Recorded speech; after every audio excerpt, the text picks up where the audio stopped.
নমস্কার বন্ধুরা, আমি মধুমিতা নিয়ে চলে এসেছি আপনাদের জন্য আরও একটি নতুন রেসিপি কাতলা কালিয়া।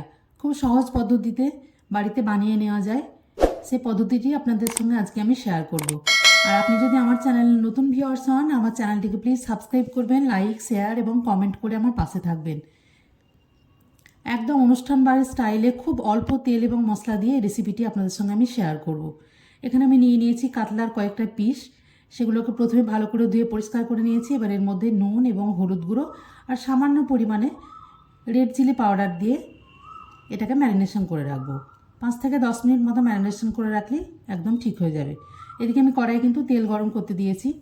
এক এক করে মাছগুলোকে এবার ভেজে ফেলবো।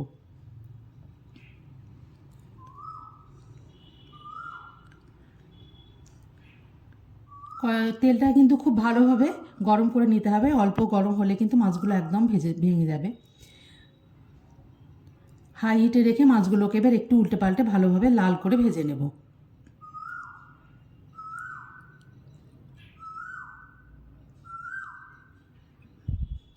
ভাজা হয়ে গেছে, এবার এগুলোকে তুলে নেব। ভেজে রাখা তেলের মধ্যে কিন্তু আমি এবার গ্রেভিটা তৈরি করে নেব। প্রথমে আমি দিয়ে দিলাম এখানে একটু পেঁয়াজ বাটা। দুটো মিডিয়াম সাইজের পেঁয়াজ ভালো করে মিক্সিতে একটু পেস্ট করে নিয়েছি। পেঁয়াজটা একটু ভালো করে ভেজে নিতে হবে। আঁচটাকে এই সময় একদম লোতে রাখবো, নইলে কিন্তু মশলাগুলো পুড়ে যাবে। কালারের জন্য দিয়ে দিয়েছি এখানে একটু হলুদ গুঁড়ো। আর এখানে আমি দিয়ে দিলাম আদা, রসুন এবং একটা কাঁচা লঙ্কা দিয়ে ভালো করে পেস্ট করে নিয়েছি সেটা। প্রত্যেকটা মশলা একটা একটা করে দিয়ে কিন্তু একটু ভালোভাবে ভেজে নিতে হবে, যেন সেখান থেকে তেল ছেড়ে যায়, সেটুকু পর্যন্ত অপেক্ষা করতে হবে। এখানে দিয়ে দিয়েছি আমি রেড চিলি পাউডার, একটু কাশ্মীরি রেড চিলি পাউডার কালারের জন্য। কিছু বেসিক মশলা নিয়েছি আমি, নিয়ে নিয়েছি ধনের গুঁড়ো এবং জিরের গুঁড়ো।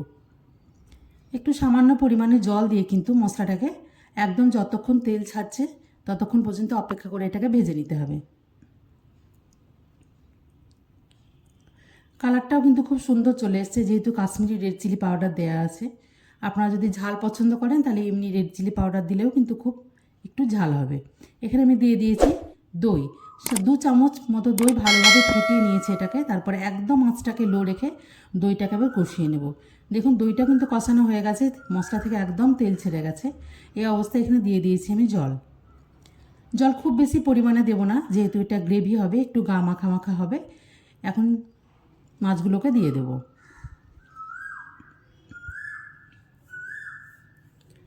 মাছগুলোকে দিয়ে কিন্তু একটু ফুটতে দেব, ভালোভাবে একটু উল্টে নেব। তারপর এখানে প্রয়োজন মতো একটু নুন এবং সামান্য পরিমাণে চিনি দিয়ে দিতে হবে। যেহেতু মাছ ভাজার তেলে এখানে রান্নাটা হচ্ছে, তাই নুনটা কিন্তু একটু মেপে দিতে হবে। একটু ফ্লেভারের জন্য দিয়ে দিয়েছি কাঁচা লঙ্কা ওপর থেকে। তারপর এটাকে এখন কিন্তু ফুটে গেছে, গ্যাসটাকে একদম অফ করে দেব। অফ করে দিয়ে কিন্তু ওপর থেকে একটু গরম মশলা গুঁড়ো ছড়িয়ে দিতে হবে। দিয়ে দিলাম পরিমাণ মতো নুন আর একদম একটু গরম মশলা গুঁড়ো। তারপর এটাকে ঢাকা দিয়ে একটু স্ট্যান্ডিং টাইম দিলেই কিন্তু উপর থেকে তেলটা ভেসে উঠবে। আমার এই রেসিপিটি যদি আপনাদের ভালো লাগে অবশ্যই চ্যানেলটিকে সাবস্ক্রাইব করবেন এবং গরম গরম ভাতের সঙ্গে অবশ্যই এটিকে পরিবেশন করবেন।